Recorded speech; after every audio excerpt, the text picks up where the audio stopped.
Bonjour, je vais parler dans cette nouvelle vidéo un soin hydratant. J'ai déjà parlé ici un soin nourrissant il y a peu de temps, la semaine dernière. Le soin nourrissant, c'est un soin que les cheveux secs ont besoin, mais ça m'a beaucoup surpris concernant la vidéo que j'ai partagée ici parlant de cheveux secs parce qu'il y a très peu de vues. Et pourtant, dans cette vidéo, j'ai parlé des choses très intéressantes à savoir pour prendre soin des cheveux secs, mais je n'arrive pas à comprendre pourquoi cette vidéo a très peu de vues et pourtant c'est très intéressant. Peut-être ça n'intéresse pas la plupart des personnes qui regardent ma vidéo, mais ça m'a beaucoup surpris que cette vidéo a très peu de vues. Au moment où je filme cette vidéo, la vidéo qui parle de cheveux secs, le soin nourrissant, a juste 200 et quelques vues. Et je suis vraiment étonnée. Et quand je vous demande de partager la vidéo, si vous aimez la vidéo, et je vous demande de la partager, parce que c'est possible que les personnes qui sont intéressées ne connaissent pas ma chaîne, ne connaissent rien à l'existence de ma chaîne, et c'est pour cette raison que je vous demande toujours dans chaque vidéo de partager si vous aimez la vidéo, parce que si vous n'aimez pas, c'est pas la peine de la partager, mais si vous aimez, n'oubliez pas de la partager. Et donc, aujourd'hui, je vais parler de soins hydratants et si ça vous intéresse, restez regarder la vidéo jusqu'à la fin. Il existe des produits naturels qu'on peut utiliser pour hydrater efficacement les cheveux. Ils sont vraiment efficaces pour hydrater les cheveux parce qu'ils ont des propriétés hydratantes, humectantes aux cheveux. Et c'est pour cette raison qu'on peut l'utiliser pour hydrater efficacement les cheveux, pour hydrater les cheveux avec des produits naturels. Le soin hydratant, c'est le fait d'apporter de l'eau et des éléments hydratants aux cheveux. C'est le contraire au soin nourrissant qui permet d'apporter un corps gras ou une matière grasse aux cheveux. L'aloe vera est un bon produit pour hydrater efficacement les cheveux.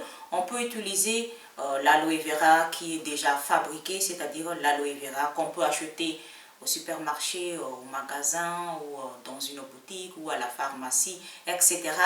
Mais personnellement, pour prendre soin de mes cheveux, je préfère utiliser la plante d'aloe vera. Moi, j'ai quelques feuilles d'aloe vera que j'ai déjà trempées ici depuis hier parce que je vais fabriquer une huile d'aloe vera 100% fait maison avec toutes ces feuilles. Et pour ceux qui ne savent pas encore, il faut tremper l'aloe vera dans l'eau avant de l'utiliser. Ça, c'est très important. C'est pour enlever la substance qui s'appelle Halloween. Pour enlever la substance de couleur jaune. Et donc, pour ceux qui ne savent pas encore, si ça vous intéresse, c'est très important de tremper la plante d'aloe vera avant de l'utiliser pour enlever la substance jaunâtre de couleur jaune clair parce que ça peut irriter le cuir chevelu, ça peut irriter la peau ou ça peut provoquer un problème sur la peau ou sur le cuir chevelu. Et donc c'est très important de tremper d'abord la plante d'aloe vera avant de l'utiliser. On peut utiliser l'aloe vera de différentes façons pour hydrater les cheveux, c'est-à-dire l'aloe vera qui est déjà fabriqué, l'aloe vera qu'on peut acheter et aussi la plante d'aloe vera, c'est-à-dire l'aloe vera frais. Mais pour ceux qui n'ont pas le choix d'utiliser la plante d'aloe vera ou pour ceux qui n'aiment pas utiliser la plante d'aloe vera ou pour les personnes qui sont allergiques à la plante d'aloe vera, si vous voulez utiliser l'aloe vera fabriqué, l'aloe vera qu'on peut acheter au supermarché ou à la pharmacie ou ailleurs, je vous conseille d'utiliser celui qui contient 97% d'aloe vera ou 98% d'aloe vera ou 99% ou 100% d'aloe vera. ça existe. L'aloe vera qui est déjà fabriqué et qui contient 100% d'aloe vera. On peut utiliser l'aloe vera tout seul et aussi on peut l'utiliser mélangé avec autre chose pour prendre soin de nos cheveux. On peut l'utiliser comme un après-shampoing, c'est-à-dire on utilise l'aloe vera tout seul comme un après-shampoing. On peut l'utiliser comme un après-shampoing parce que c'est un produit qui adoucit incroyablement les cheveux. Et on peut démêler facilement les cheveux avec l'aloe vera.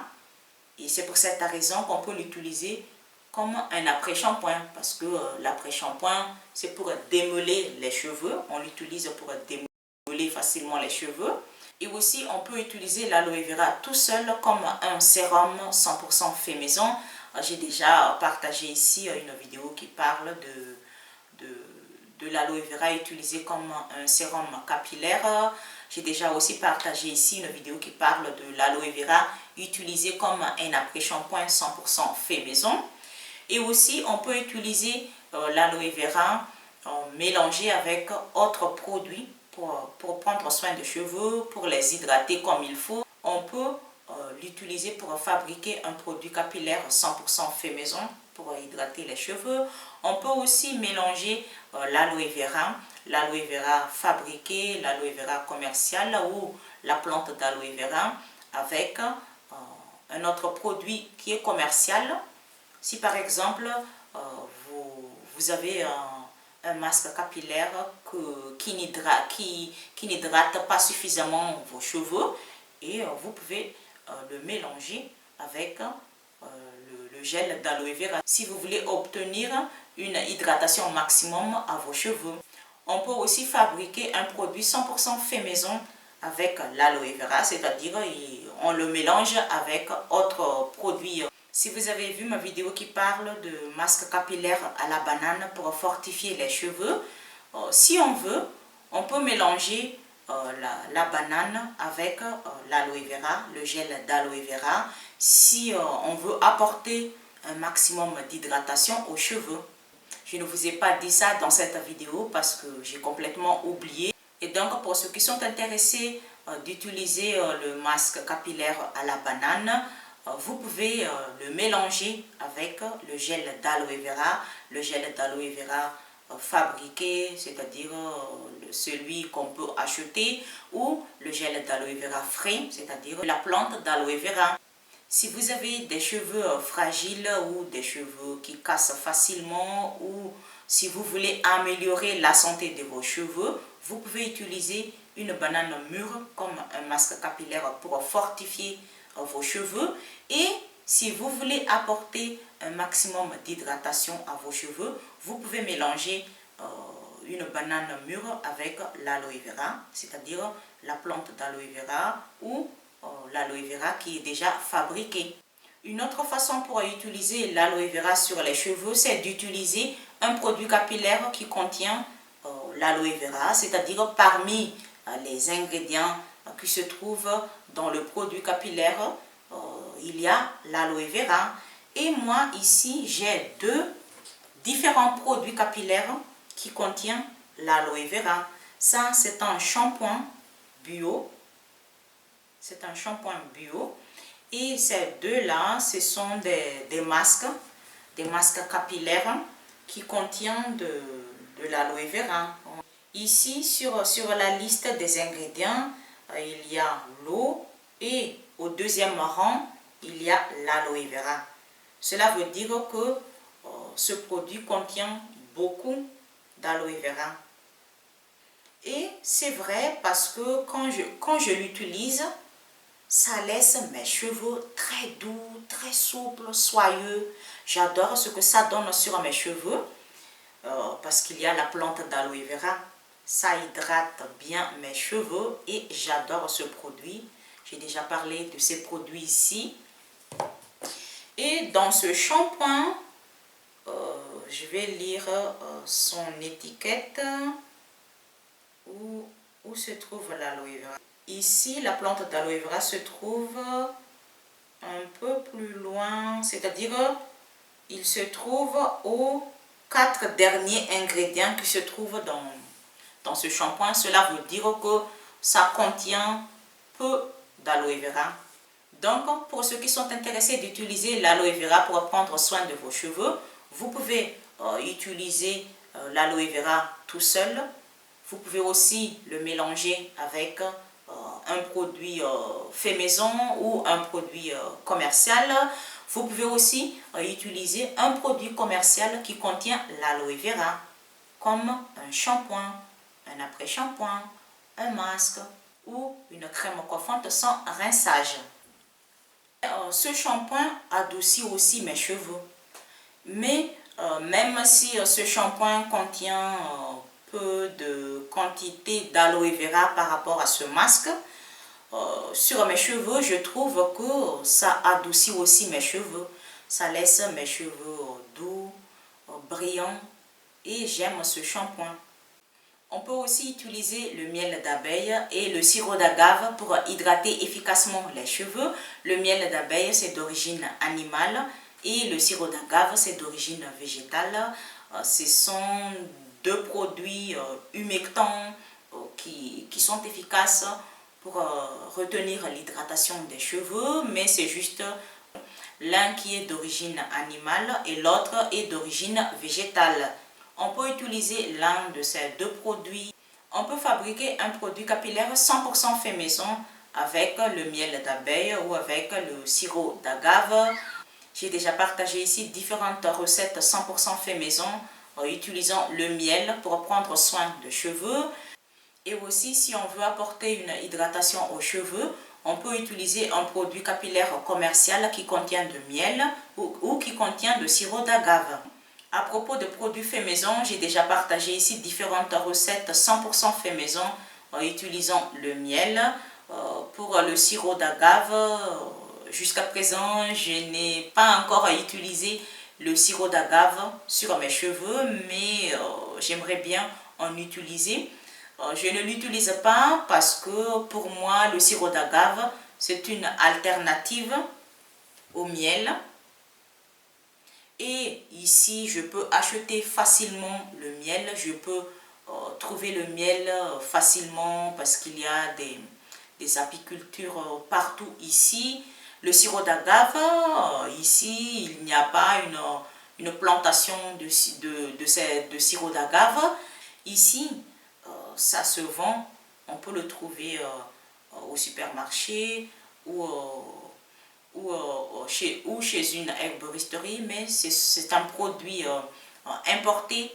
C'est un produit importé de l'autre pays. Pour ceux qui sont intéressés d'utiliser le miel d'abeille ou le sirop d'agave, je vous conseille d'utiliser celui qui est pur, qui n'est pas mélangé avec autre chose, qui est 100% naturel. Je vous dis ça parce qu'il existe le miel d'abeille ou le sirop d'agave qui est mélangé avec autre chose, qui est mélangé avec autre produit.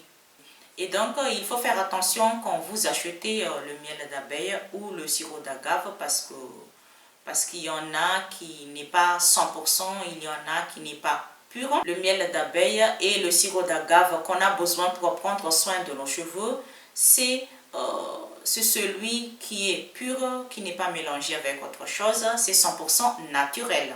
Une autre façon pour hydrater les cheveux avec le miel d'abeille ou le sirop d'agave, c'est de le mélanger avec de l'eau, juste de l'eau. Et il suffit de vaporiser sur les cheveux le mélange de miel et de l'eau ou le mélange de sirop d'agave et de l'eau. Mais il faut faire attention pour la quantité de miel ou pour la quantité de sirop d'agave parce qu'il ne faut pas en abuser. Il faut juste utiliser très peu de miel pour fabriquer un produit capillaire 100% fait maison avec le miel ou avec le sirop d'agave.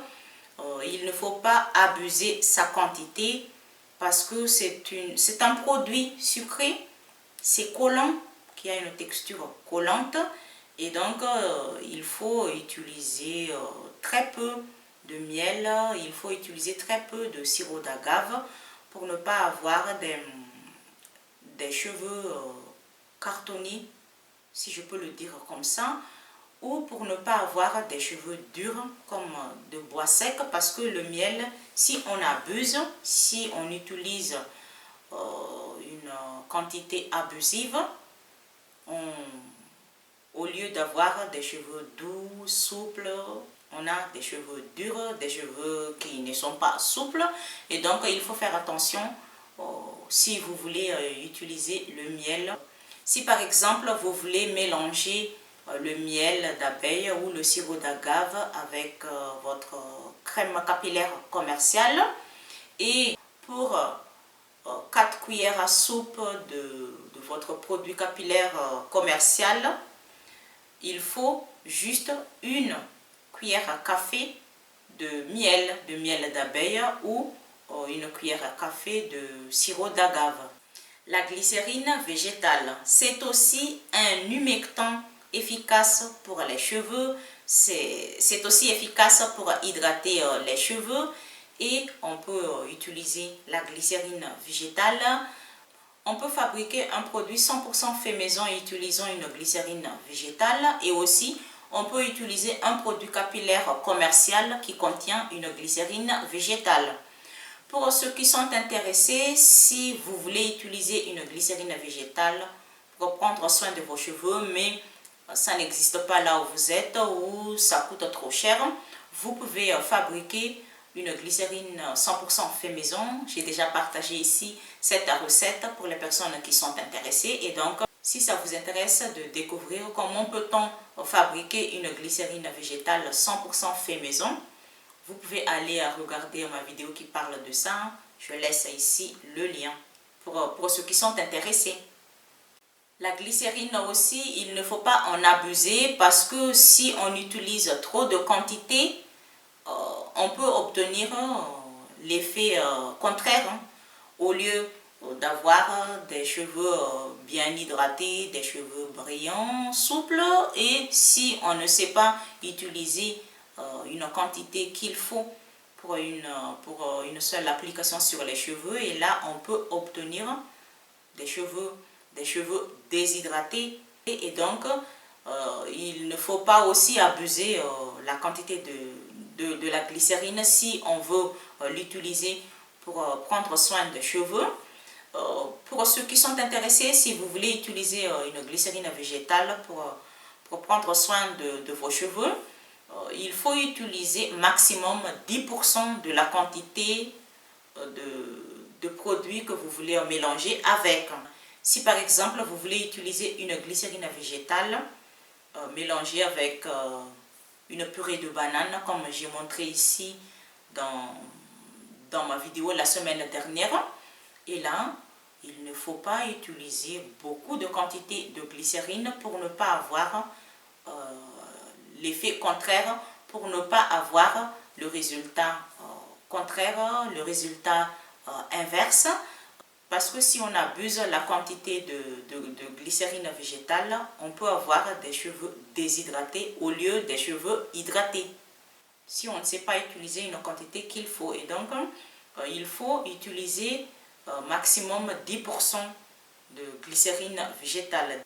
10% par rapport à la quantité de produits qu'on veut mélanger avec la glycérine végétale.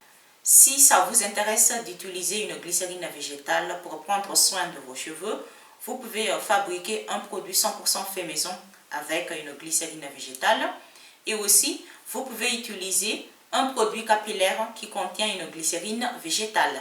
Ces produits ne sont pas seulement hydratants, ne sont pas seulement humectants, mais ils sont aussi efficaces pour fortifier les cheveux, pour les assouplir et pour les rendre plus brillants. Pour les cheveux secs, c'est beaucoup mieux d'accompagner toujours le soin hydratant avec le soin nourrissant, parce que ce sont des soins inséparables pour les cheveux secs. C'est complémentaire, le soin nourrissant et le soin hydratant. Et donc, maintenant, vous comprenez pourquoi j'utilise toujours une matière grasse. Souvent, quand je fabrique une recette 100% fait maison, j'utilise une huile végétale ou autre produit qui contient une matière grasse, parce que j'ai des cheveux de nature sec. Même si j'utilise un soin hydratant, même si j'utilise un produit pour hydrater mes cheveux, j'utilise toujours avec mon soin hydratant un soin nourrissant.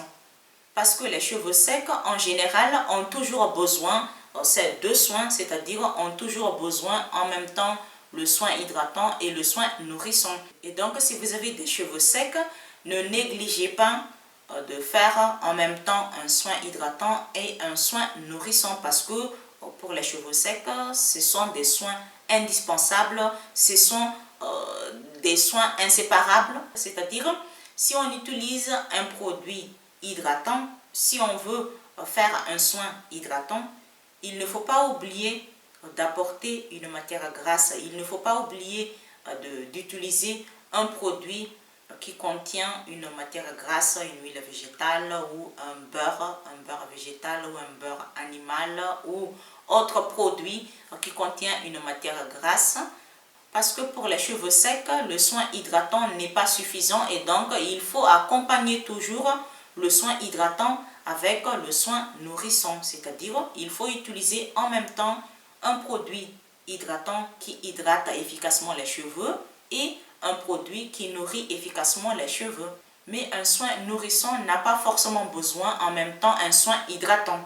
Cela veut dire que le soin hydratant a toujours besoin de soins nourrissants si on a des cheveux secs. Mais le soin nourrissant n'a pas forcément besoin de soins hydratants si on a des cheveux secs. Cela veut dire qu'on peut faire un soin nourrissant sans avoir besoin de soins hydratants. Quand on a besoin de soins hydratants, cela veut dire que les cheveux sont déshydratés, les cheveux sont en manque d'eau ou les cheveux ne retiennent pas l'eau. Les cheveux ont besoin d'un produit, les cheveux ont besoin d'un soin pour les hydrater comme il faut ou pour maintenir son hydratation. Pour que l'hydratation reste le plus longtemps dans la fibre capillaire. Parce que les cheveux déshydratés, quand on met un produit qui apporte de l'eau, un produit qui apporte une hydratation sur les cheveux, et après quelques heures ou le lendemain, ce produit s'évapore et les cheveux deviennent déshydratés. Et le miel, la glycérine végétale, le sirop d'agave, l'aloe vera, l'un de ces produits peut nous aider pour avoir des cheveux bien hydratés, pour maintenir l'hydratation de nos cheveux le plus longtemps possible. La vidéo est terminée et j'espère que ça va vous donner une idée. Pour les personnes qui ont des cheveux secs, vous avez besoin de les hydrater et en même temps de les nourrir. Parce que si vous les hydratez juste avec le miel ou la glycérine ou l'aloe vera, il est possible que ce produit s'évapore et les cheveux deviennent déshydratés plus vite. Et donc, pour les personnes qui ont des cheveux secs, c'est très important de sceller cette hydratation. C'est-à-dire, si vous utilisez une glycérine végétale ou un miel d'abeille ou un sirop d'agave ou l'aloe vera, vous avez besoin d'utiliser une matière grasse. Vous avez besoin de nourrir vos cheveux pour garder l'hydratation de vos cheveux le plus longtemps possible, pour que le produit d'hydratation ne s'évapore pas plus vite. Ça, c'est pour sceller l'hydratation. Quand on a des cheveux secs, c'est très important d'utiliser une matière grasse, c'est très important d'utiliser un corps gras pour sceller l'hydratation de nos cheveux. Et donc, il ne faut jamais oublier ça pour les personnes qui ont des cheveux secs. C'est tout pour aujourd'hui et j'espère que cette vidéo va vous donner une idée pour les personnes qui sont intéressées. J'espère que ça va aider les personnes qui sont intéressées. Si vous ne savez pas encore comment faire pour entretenir comme il faut les cheveux, comment faire pour avoir des cheveux en bonne santé. J'espère que mes vidéos qui parlent de soins capillaires ici vont vous aider pour les personnes qui en ont besoin. Et n'oubliez pas de partager cette vidéo et c'est tout pour aujourd'hui et à bientôt. Bye.